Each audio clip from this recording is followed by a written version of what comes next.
Un nouveau rapport de l'ONU publié ce 28 novembre détaille une nouvelle et choquante augmentation de la violence des gangs en Haïti. Alors que les gangs criminels forgent des alliances et s'étendent dans des zones rurales, auparavant considérées comme sûres. Et pour en parler, le directeur de l'Office du Haut Commissariat des Nations Unies aux droits de l'homme en Haïti, M. Arnaud Gustave Royer, est sur le plateau de Métro News ce soir. Bonsoir. Bonsoir. Merci de votre disponibilité. Et merci pour l'invitation. Alors, dans votre rapport, vous avez fait mention de 350 personnes qui ont été tuées, 226 blessés, 1118 cas de kidnapping. Au total, 1690 personnes qui ont été victimes des exactions des gangs. Quelle est la méthode que vous avez utilisée pour réaliser ce rapport? Très bien. Donc, on a une méthodologie qu'on utilise dans de nombreuses situations, qu'on a déjà utilisées ici en Haïti, parce que ce n'est pas le premier rapport.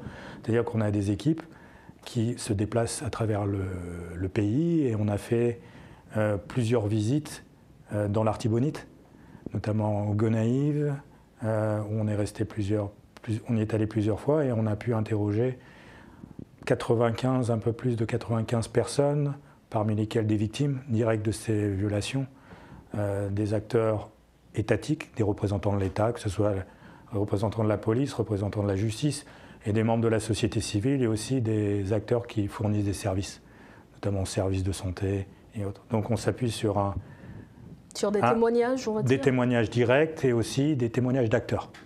D'acteurs qui sont vraiment sur le terrain au quotidien avec les populations qui sont victimes. Et c'est cette même méthode qui vous a permis de déceler 20 groupes armés dans le bas Artibonite? Oui, alors on a pu identifier, et on les identifie en annexe du rapport, 20 groupes qu'on appelle les groupes criminels en fait, qui regroupent à la fois ce qu'on appelle communément les gangs, mais aussi les groupes d'autodéfense.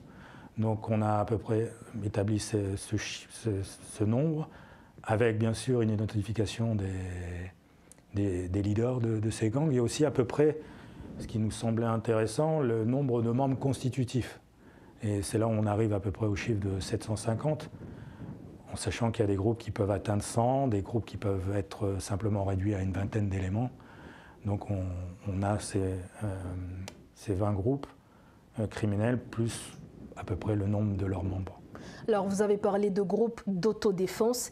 Est-ce que vous faites référence aux hommes qui habitent le bas Artibonite et qui sont restés pour défendre justement leur territoire? Alors, tous viennent du même territoire quasiment. Hein. On a, oui, justement. Que ce soit ce qu'on appelle les gangs ou les groupes d'autodéfense, c'est qu'au départ, et ça, on identifie en fait la naissance de certains de ces groupes à la période électorale de 2015, 2017, ils ont émergé à ce niveau-là. Alors pour revenir sur les groupes d'autodéfense, au début, sans doute, ils se sont constitués pour défendre leur zone, mais c'est là toute la crainte que l'on a, et que même sur la capitale, on alerte, c'est que ces groupes se transforment rapidement de groupes d'autodéfense en groupes criminels et groupes d'attaque.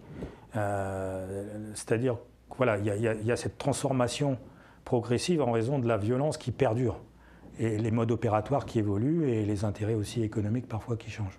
Alors, dans votre rapport, vous avez fait référence au rapport réalisé par le groupe d'experts de l'ONU, mais certains observateurs estiment que les droits des personnes qui sont indexées dans ce rapport ont été violés. Que pensez-vous, M. Arnaud? Vous pouvez préciser votre question?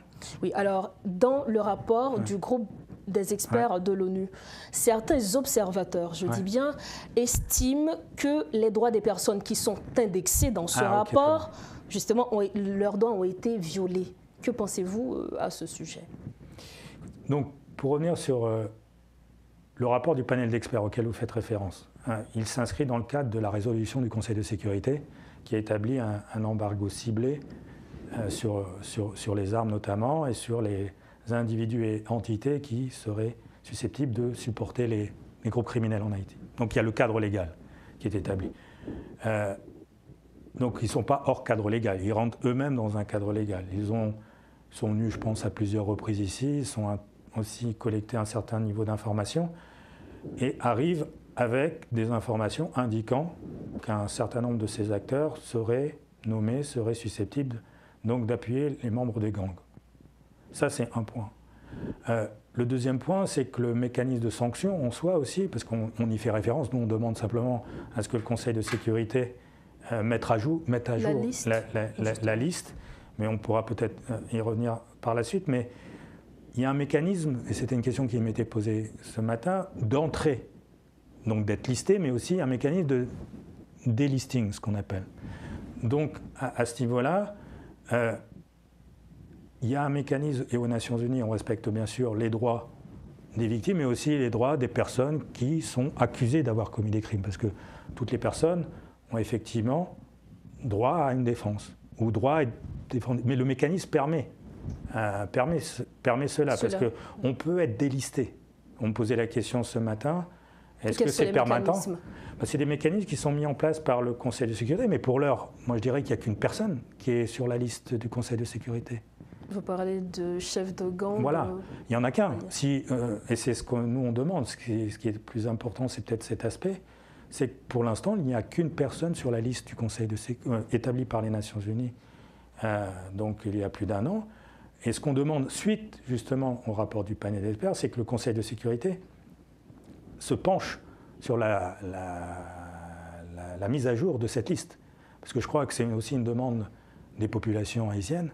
C'est qu'après la sortie de ce rapport, c'est que ce rapport ne reste pas sans réponse, sans suite. Parce que lorsque vous établissez un mécanisme et que le mécanisme n'est pas pleinement utilisé, c'est aussi préjudiciable pour ce même mécanisme. Donc nous, ce qu'on demande, c'est qu'aux États membres du Conseil de sécurité de mettre à jour la liste sur la base des éléments qui sont fournis par le panel d'experts. C'est pour ça que nous, on ne se prononce pas sur les noms, mais sur le mécanisme en soi, puisque c'est au Conseil de sécurité, sur la base des informations qui ont été fournies aux États membres, de se positionner. Alors, toujours en ce qui concerne ce rapport du groupe d'experts de l'ONU, certains observateurs ont fait savoir que le rapport du groupe des enquêteurs se base parfois sur de simples allégations contre certaines personnalités politiques en Haïti. Qu'est-ce que vous répondez à ces observateurs? Là, je ne peux rien dire parce que je n'ai pas été impliqué dans la rédaction du rapport, ni dans les éléments qui ont été récupérés par les enquêteurs.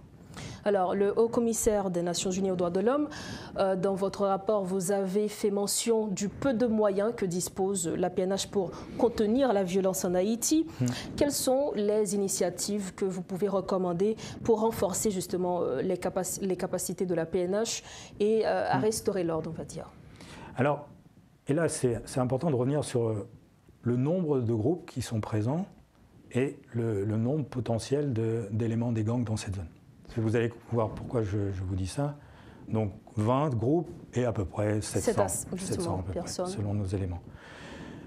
Effectivement, dans l'Artibonite, il y a deux grands acteurs de l'état de droit. Je dirais c'est la police et la justice. Et je reviendrai sur les deux. Mais au niveau de la police, effectivement, il y a moins de moyens auxquels on pourrait s'attendre à une zone aussi à risque qu'est l'Artibonite. Parce que la situation se dégrade pas depuis quelques semaines. Elle se dégrade depuis des années. Depuis au moins 1 an et demi, voire 2 ans. Et si on remonte beaucoup plus loin, il y a une violence qui est là depuis effectivement des années. Mais avec une progression, une accélération, vraiment cette dernière année. Les moyens sont réduits, certes. Ça, c'est un fait. On est allé là-bas, on a discuté avec eux, on travaille avec la police, au sein de la BINU et au sein des droits de l'homme. Simplement, il y a des actions qui peuvent être posées malgré les moyens limités. Le rapport identifie par exemple la manière dont les gangs opèrent pour kidnapper. Dans l'Artibonite, il y a des points, je dirais des zones à risque, mais pas toutes ces zones sur les routes sont à risque.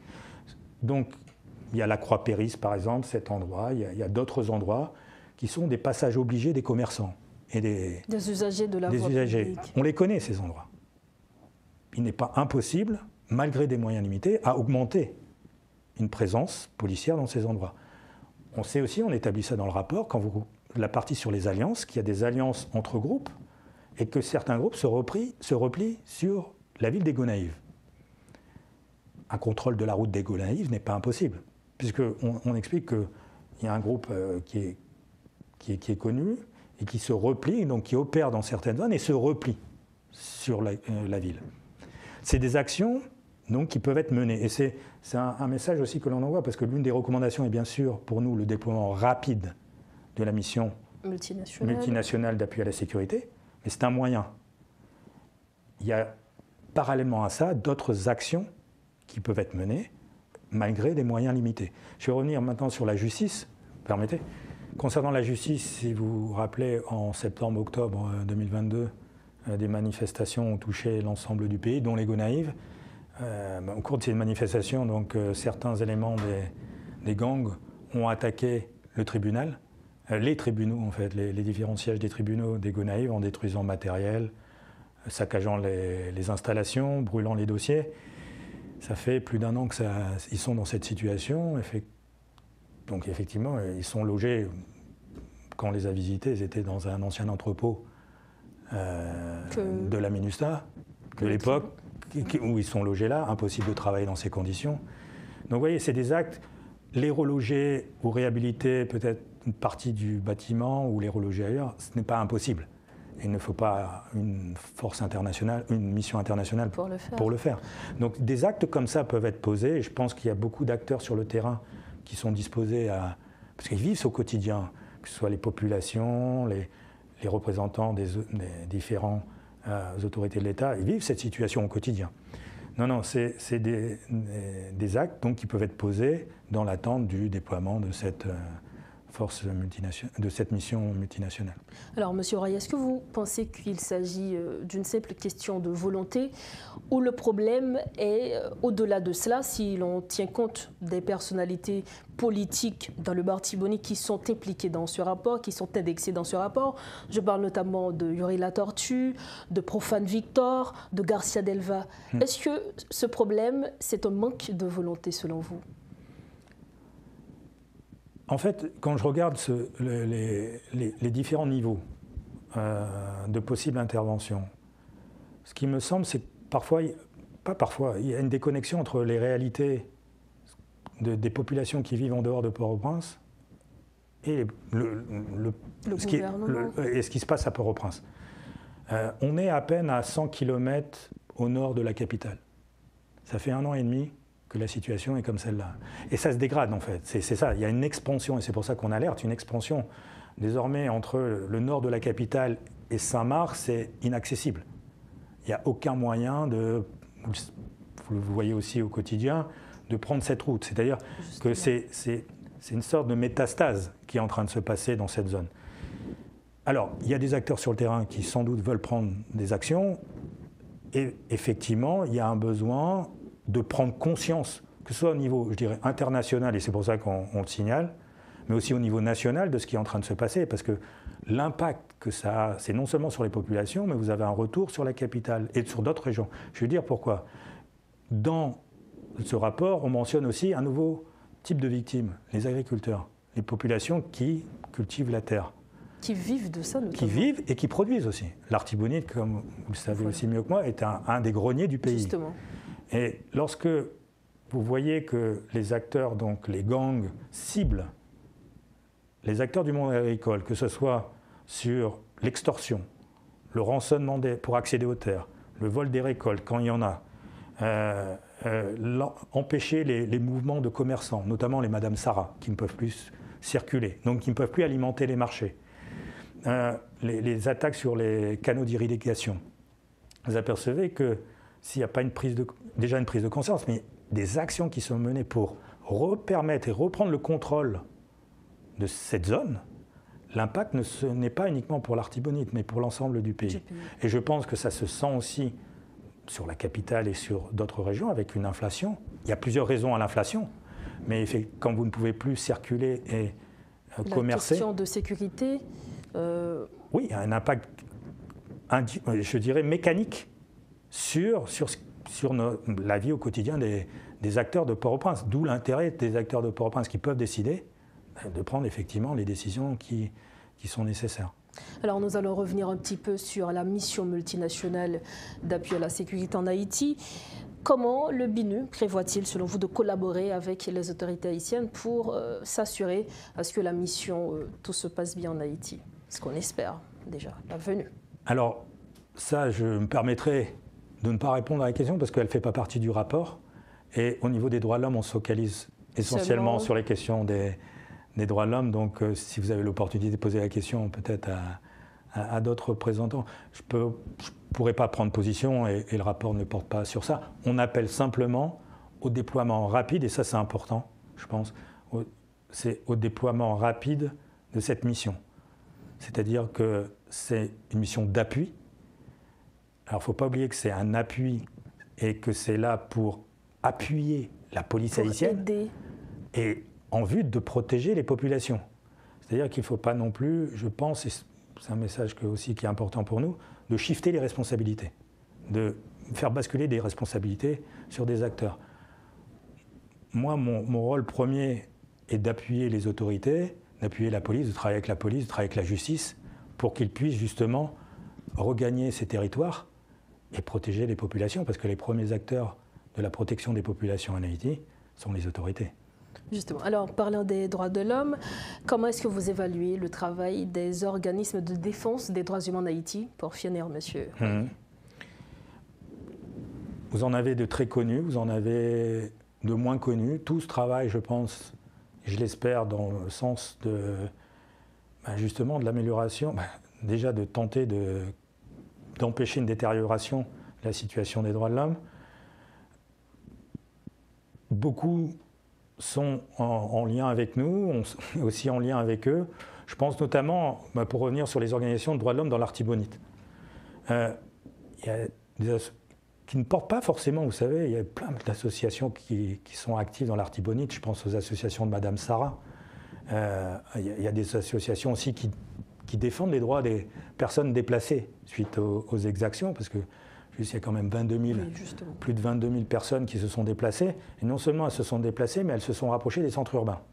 Donc en mettant une pression supplémentaire sur les familles. Et donc vous avez plein de groupes, eux-mêmes se forment en groupe pour essayer de défendre leurs droits, de se faire entendre. J'ai régulièrement, quasiment tous les jours, moi, des appels arrivant des associations de l'Artibonite, demandant à ne pas être oubliés, à être appuyés. Et au lieu de parler en général des organisations de défense des droits de l'homme, j'ai parlé de celles-là, et mettre l'accent sur ces groupes, parce qu'elles sont là, elles ont besoin d'appui, et c'est une demande aussi que l'on fait cette fois-ci aux agences des Nations Unies. Et vous voyez, on ne fait pas que des recommandations aux acteurs internationaux, aux acteurs nationaux, mais à nous-mêmes et à d'autres. C'est aussi parfois d'adapter les programmes d'intervention, c'est-à-dire que les programmes humanitaires sont vitaux, effectivement, dans des situations d'urgence. Mais par rapport aux associations paysannes qui ont perdu leur moyen de vivre, de faire vivre leur famille et leur entourage, c'est qu'on recommande que des mécanismes, des programmes de résilience, qu'on sorte un peu aussi à côté de l'humanitaire, qu'on puisse ouvrir d'autres programmes pour aider ces populations, bien sûr, à réagir face à la situation actuelle. Mais aussi, il faut se projeter. C'est-à-dire que l'humanitaire n'a pas vocation à durer. Et donc, si on ne se projette pas tout de suite sur des programmes de résilience, si on n'appuie pas ces organisations locales, on risque d'aller au-devant de plus graves catastrophes. Si vous regardez déjà la situation en termes de sécurité alimentaire, c'est les chiffres qui arrivent de l'agence du PAM, en septembre 2023, le taux de malnutrition aiguë, 45% de la population était en situation de malnutrition aiguë, d'insécurité alimentaire aiguë, pardon, excusez-moi, je précise, et des terres cultivées étaient abandonnées. À cause de déplacement. Voilà. Il faut aider ces groupes, parce que c'est elles qui font vivre. C'est l'ensemble de la population, et donc les programmes, au niveau aussi de nos propres interventions, doivent aussi penser et passer par ces associations, par ces acteurs qui sont en fait le filet de sécurité aussi, de sécurité humaine, je dirais, de la région, voire plus largement du pays. Merci infiniment, Monsieur Arnaud Gustave Royer. Merci beaucoup.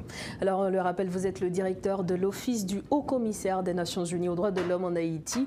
Avec vous, nous avions échangé sur ce rapport de l'ONU qui indique que la violence des gangs en Haïti se propage et vous avez profité de cette occasion pour appeler au déploiement rapide de la mission multinationale d'appui à la sécurité en Haïti.